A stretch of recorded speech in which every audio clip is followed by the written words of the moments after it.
রাম রাম বন্ধুরা, নমস্কার। আশা করছি তোমরা সবাই খুব ভালো আছো। বন্ধুরা, India post office GDS new recruitment 2024 এইবারের জিডিএস এর ভ্যাকেন্সির ফার্স্ট মেরিট লিস্ট তোমাদের কবে প্রকাশিত হবে, অ্যাকুরেট ডেটটা আজকের এই ভিডিওতে বলে দেবো। মানে এইবার জিডিএস নিউ ভ্যাকেন্সির প্রথম রেজাল্টের যে লিস্ট সেটা কোন ডেটে প্রকাশিত হবে সেটা তোমরা আজকের এই ভিডিওতে জানতে পারবে। পুরো ফুল ডিটেলসটা আমি কিন্তু তোমাদের সামনে নিয়ে আসছি।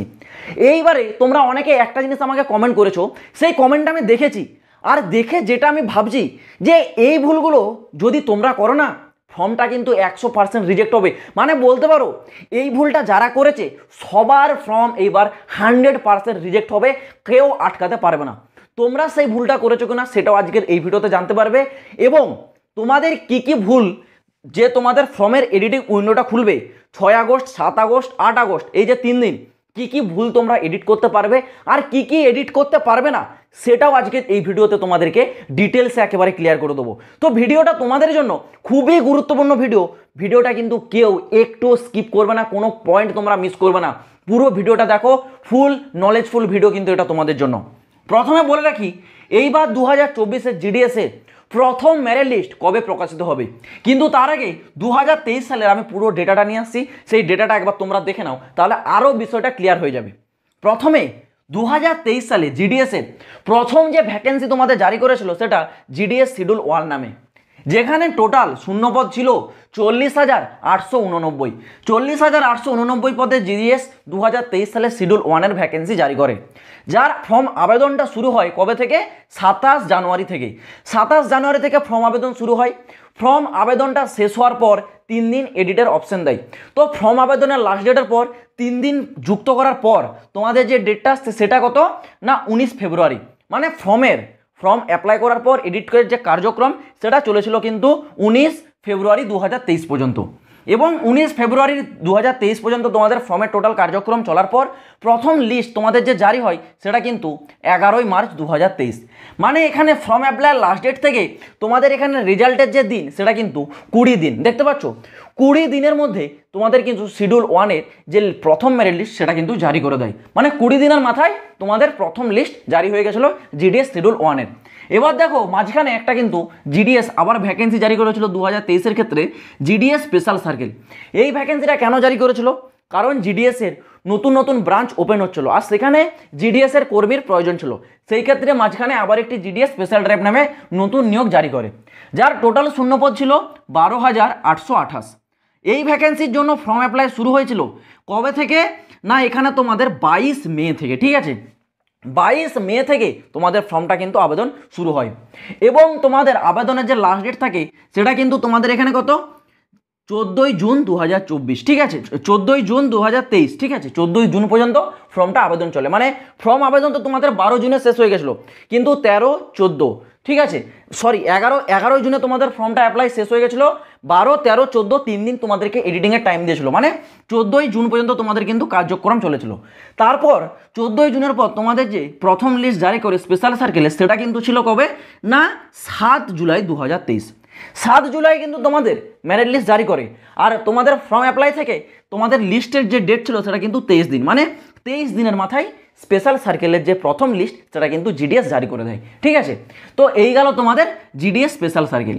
এরপর জিডিএস আবার একটি ভ্যাকেন্সি জারি করে নিয়ম অনুযায়ী, সেটা হচ্ছে জিডিএস শিডিউল 2 2023, যার শূন্যপদ ছিল 30,041টা শূন্যপদ। এই ভ্যাকেন্সির জন্য ফর্মটা আবেদন শুরু হয় কবে থেকে না এখানে 3 আগস্ট থেকে। ওকে, লাস্ট ডেট কবে না 26 আগস্ট। মানে ফর্ম অ্যাপ্লাই তোমাদের কিন্তু 3 দিন আগেই শেষ হয়ে গেছিলো, ঠিক আছে, 23 আগস্টে শেষ হয়ে গেলো।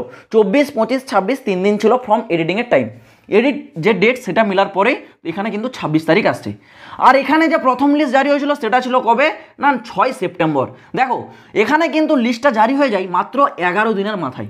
11 দিনের মাথায় এখানে কিন্তু লিস্ট জারি হয়ে গেছিলো, ঠিক আছে, কি না জিডিএস শিডিউল 2। এইবার আসা যাক আমাদের 2024 সালেরটা। 2024 সালে জিডিএস জুলাই সার্কেলের যে ভ্যাকেন্সি বর্তমানে জারি করেছে সেখানে আছে কত শূন্যপদ না 44,228 শূন্যপদ আছে। অ্যাপ্লাইটা শুরু হয়ে গেছে 15 জুলাই থেকে, ঠিক আছে, 15 জুলাই থেকে ফর্মটা আবেদন শুরু হয়েছে। লাস্ট ডেট আছে 5 আগস্ট। 5 আগস্ট পর্যন্ত তোমরা ফর্মটা আবেদন করতে পারবে। তারপর 6, 7, 8 এই 3 দিন 6 আগস্ট 7 আগস্ট 8 আগস্ট এই 3 দিন কিন্তু ফর্মটা তোমাদের এডিটিং চলবে। মানে যারা ফর্মটা অ্যাপ্লাই করেছো তোমাদের যদি কোনো কিছু ভুল ভ্রান্তি থাকে সেগুলো তোমরা কিন্তু এই 3 দিনের মাথায় তোমরা এডিট করতে পারবে। এডিট হয়ে যাওয়ার পর এবার যদি বলে রাখি তোমাদের এখানে রেজাল্টটা কবে জারি হবে, তাহলে উপরের দিকে দেখো এখানে প্রথমে জিডিএস শিডিউল 1-এর যে লিস্ট সেটা 20 দিনের মাথায় জারি হয়ে যায়, মাঝখানে স্পেশাল টাইপেরটা 23 দিনের মাথায় জারি হয়ে যায়, আর জিডিএস শিডিউল 2টা 11 দিনের মাথায় জারি হয়ে যায়। মানে এখানে তোমরা যদি সেইভাবে দেখো আমরা কিন্তু ন্যূনতম যে 20 দিনটাকে নিচ্ছি, 11 দিন অনেক কম, 11 দিনটাকে আমরা নেবই না। এখানে এই দুটির মধ্যে ম্যাক্সিমামটা আছে 23 দিন আর এখানে আছে ন্যূনতম 20 দিন। 20 দিনটা আমরা ন্যূনতম ধরবো, ম্যাক্সিমামটা 23-এর জায়গায় ধরবো কত দিন না 25 দিন। তাহলে সেই ক্ষেত্রে তোমরা দেখতে পাবে জিডিএস শিডিউল এখানে তোমাদের যে জুলাই সার্কেল ভ্যাকেন্সি জারি করেছে 2024-এ, এর যে রেজাল্ট এটা কিন্তু 30 আগস্টের মধ্যে জারি হয়ে যাবে, ঠিক আছে। যদিও এতটা লেট করবে না, এর আগে জারি হয়ে যাওয়ার সম্ভাবনা বেশি আছে, কিন্তু ম্যাক্সিমামটা আমি বলছি 30 আগস্ট। মানে আগস্ট মাসেই তোমাদের যে জিডিএস মেরিট লিস্টের প্রথম সেটা কিন্তু পেয়ে যাবে, ঠিক আছে। সেপ্টেম্বর পর্যন্ত যাবে না, কারণ এর যে ফর্ম অ্যাপ্লাই সেটা 5 আগস্টে শেষ হচ্ছে, 8 আগস্ট পর্যন্ত তোমাদের এডিটিং চলবে। তারপরও হেনাফ টাইম আছে।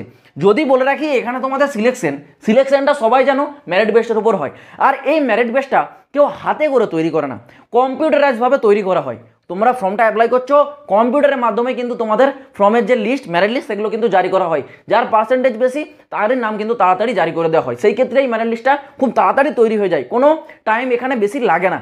আর এই যে মেরিট লিস্ট এগুলো কিন্তু ম্যানুয়ালি তৈরি করা হয় না, এগুলো কম্পিউটারাইজভাবেই তৈরি করা হয়। সেই ক্ষেত্রে আমি ম্যাক্সিমাম যে তোমাদেরকে 30 আগস্ট বলছি না, এরও কিন্তু আগে চলে আসার সম্ভাবনা আছে, এটা আমি তোমাদেরকে ম্যাক্সিমাম বললাম। মানে মোটামুটি ধরে রাখতে পারো আগস্ট মাসের লাস্টের দিকেই তোমাদের যে মেরিট লিস্ট সেটা কিন্তু ডেফিনেটলি তোমরা পেয়ে যাবে। তো বুঝতে পারলে তোমাদের মেরিট লিস্টটা কবে জারি হচ্ছে। এবার আমি তোমাদেরকে ভিডিওর প্রথমে যে বলেছিলাম অনেকে একটা আমাকে বিষয় বারবার কমেন্ট করছো, সেই ভুলটা যদি হয় তাহলে ম্যাক্সিমাম ক্যান্ডিডেটের 100% ফর্ম কিন্তু রিজেক্ট হবে। কি ভুল?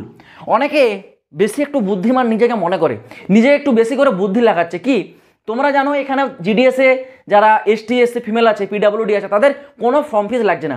অনেকে কি করছে, একটা ফর্ম অ্যাপ্লাই করছে একটা ডিভিশনে, সেখানে নিজের অরিজিনাল সব ডিটেলস দিয়ে অ্যাপ্লাই করছে, আর আরেকটা ডিভিশনে গিয়ে ফর্মটা অ্যাপ্লাই করছে, কেউ করছে নিজের সমস্ত ডিটেলস চেঞ্জ করে দিচ্ছে, আবার কেউ চেঞ্জ করে দিচ্ছে শুধুমাত্র নিজের নাম বা নিজের মোবাইল নাম্বার বা এইসব কিছু একটা চেঞ্জ করে দিচ্ছে। দেখো প্রথমে যারা সমস্ত কিছু চেঞ্জ করে ফর্মটা অ্যাপ্লাই করছে, আমি তোমাদের কথা বলে রাখছি, এমনিতেই তোমরা যদি নিজের আধার নাম্বার নিজের ফটো সব কিছু যদি চেঞ্জ করে দাও, তাহলে সেগুলো তোমার কাছে কোনো কিছু ম্যাচ করবে না, তোমার তো এমনিতেই সিলেকশন হবে না। আর কেউ যাচ্ছে যারা কেবলমাত্র মোবাইল নাম্বারটা চেঞ্জ করে দিচ্ছে বা ইমেল আইডিটা চেঞ্জ করে দিচ্ছে, অন্য কিছু দিয়ে দিচ্ছে। তো দেখো তোমার যে আধার কার্ড সেটা কিন্তু তোমার ম্যাচ হয়ে যাবে। তুমি একটা ফর্ম অ্যাপ্লাই করেছো, আবার একটা জায়গায় ফর্ম অ্যাপ্লাই করছো, দুবারের ফর্মে যদি আধার কার্ডের নাম্বার ম্যাচ হয়ে যায় বা ফটো যদি তোমাদের ম্যাচ হয় বা সিগনেচার ম্যাচ হয়, কোনো কিছু একটা জিনিস যদি ম্যাচ হয়ে যায় না, তোমাদের দুটো ফর্মে রিজেক্ট হয়ে যাবে। প্রথমে যেটা অ্যাপ্লাই করেছো সঠিকভাবে সেটাও রিজেক্ট হবে, আর দ্বিতীয়বারে যেটা 2 নম্বরই করে অ্যাপ্লাই করছো সেটাও রিজেক্ট হবে। অর্থাৎ তোমাকে জিডিএস এর কোনো কিন্তু চাকরি দেওয়া হবে না। এটাই হচ্ছে একটা বড় বিষয়। এটা অনেকে আমাকে কমেন্ট করছে যে দাদা আমি একবার ফর্ম অ্যাপ্লাই করেছি, আমি কি আবার অন্য কোনো ডিভিশনের জন্য ফর্মটা আবেদন করতে পারবো? ভাই এই ভুলটা কেউ করতে যাবে না। নিজের লাইফে যে চাকরি পাওয়ার যে সম্ভাবনা থাকবে না, সেটা হয়ে যাবে পুরো 0% যদি এই কাজটা কেউ করার চেষ্টা করো, ঠিক আছে। তো এই কাজটা কেউ করবে না, ফর্মটা একবারই অ্যাপ্লাই করো, দ্বিতীয়বার যদি কেউ অ্যাপ্লাই করতে যাও সেই ক্ষেত্রে দুটো ফর্মই তোমার কিন্তু রিজেক্ট হবে। এই হচ্ছে তোমাদের একটা বড় বিষয়, যারা ম্যাক্সিমাম ক্যান্ডিডেট আমাকে কমেন্ট করছিল। এইবার দেখো অনেক ক্যান্ডিডেটের একটা সমস্যা হচ্ছে, ফর্মটা অ্যাপ্লাই করেছে, ফিস পেমেন্ট করে দিয়েছে, কিন্তু ফর্মে দেখাচ্ছে ফিস নট পেমেন্ট, মানে তার ফিসটা পেমেন্ট হয়নি, কিন্তু ব্যাঙ্ক অ্যাকাউন্ট থেকে টাকা কেটে নিয়েছে, ঠিক আছে। তো সেই সময় তোমরা কি করবে? দেখো এখানে তোমাদের ম্যানুয়ালি করার কিছু নেই। যদি তোমার অ্যাকাউন্ট থেকে টাকা কেটে নেয় তাহলে তোমাকে কি করতে হবে? 72 ঘন্টা অপেক্ষা করতে হবে, ঠিক আছে। 72 ঘন্টা তোমাকে অপেক্ষা করতে হবে, মানে 3 দিন অপেক্ষা করতে হবে। যদি তোমার ফিসটা যদি পোস্ট অফিসে পৌঁছে যায় তাহলে 3 দিনের মাথায় তোমাকে দেখিয়ে দেবে যে তোমার ফিস পেমেন্ট সাকসেসফুলি কমপ্লিট হয়ে গেছে। আর যদি তোমার ফিস পেমেন্টটা না হয়, তোমার যে 100 টাকা কেটে নিয়েছে ওটা 3 দিনের মাথায় কিন্তু তোমার ব্যাংকে আবার রিফান্ড করে দেবে, মানে পুনরায় তোমার ব্যাংকে আবার কিন্তু ফিরিয়ে দেওয়া হবে। তো টেনশন কেউ নেবে না, ঠিক আছে। তো এইবার যদি আমি তোমাদের বলে রাখি, তোমাদের 6, 7, 8 আগস্ট এই 3 দিন ধরে ফর্মের কি তোমরা এডিট করতে পারবে। দেখো কি কি এডিট করতে পারবে না বলে রাখছি। তোমরা প্রথমত তোমাদের মোবাইল নাম্বার পারবে না এডিট করতে, তোমাদের ইমেল আইডি পারবে না কোনো প্রকার এডিট করতে, এবং তোমাদের রেজিস্ট্রেশন নাম্বার পারবে না কিছু পরিবর্তন আনতে, ঠিক আছে। Email ID, mobile number, registration বাদে প্রায় সমস্ত রকম ডিটেলস এই 6, 7, 8 আগস্ট 3 দিন ধরে তোমরা কিন্তু এডিট করতে পারবে। মানে যারা আগের ফর্মটা অ্যাপ্লাই করার সময় কম করে পোস্ট প্রিফারেন্স দিয়েছো, তোমরা কিন্তু এই 3 দিন তোমাদের পোস্ট প্রিফারেন্স বাড়ানোর সুযোগটা পাবে, ঠিক আছে। তো অবশ্যই যারা পোস্ট প্রিফারেন্স কম দিয়েছো, আমি বলবো এই 3 দিন তোমরা কিন্তু তোমাদের পোস্ট প্রিফারেন্সটা যে কোনো একদিন গিয়ে এডিট করে নেবে, ঠিক আছে। মানে পোস্ট প্রিফারেন্স একটু বেশি করে বাড়িয়ে দেবে, এতে কি হয় তোমার চাকরির সম্ভাবনা কিছুটা হলেও 1% হলেও বেড়ে যায়, ঠিক আছে। তো যাই হোক, আশা করছি আমি তোমাদেরকে এই পুরো ডিটেলসটা একদম ডিটেলসে ক্লিয়ার করে বোঝাতে পারলাম। জিডিএস এর যখন মেরিট লিস্ট জারি হবে, আমি কিন্তু তোমাদেরকে টেলিগ্রামে আপডেট দিয়ে দেবো। তোমরা তখন যদি অফিসিয়াল ওয়েবসাইটে গিয়ে দেখো, হয়তো অফিসিয়াল ওয়েবসাইটে ট্রাফিক বেড়ে যাওয়ার কারণে তখন হয়তো সার্ভার তোমাদের কাজ নাও করতে পারে। সেই ক্ষেত্রে যারা টেলিগ্রামে জয়েন হওনি, ডেসক্রিপশনে আমি টেলিগ্রাম চ্যানেলের লিঙ্কটা দিয়ে রাখছি, তোমরা অবশ্যই কিন্তু টেলিগ্রামে জয়েন হয়ে যাও। জিডিএস এর প্রতিটা merit list A to Z আমি কিন্তু টেলিগ্রামে তোমাদের আপলোড করে দেবো, সেখান থেকে তোমরা কিন্তু চেক করতে পারবে। আর যারা নতুন আছো অবশ্যই চ্যানেলটাকে কিন্তু সাবস্ক্রাইব করে নাও, জিডিএস রিলেটেড প্রতিটা ছোট বড় আপডেট লেটেস্ট সব থেকে আগে এখানে পাওয়ার জন্য। তো চলো বন্ধুরা, দেখা হচ্ছে আবার পরে ভিডিওতে নতুন কোনো আপডেটের সাথে। জয় হিন্দ, বন্দে মাতরম।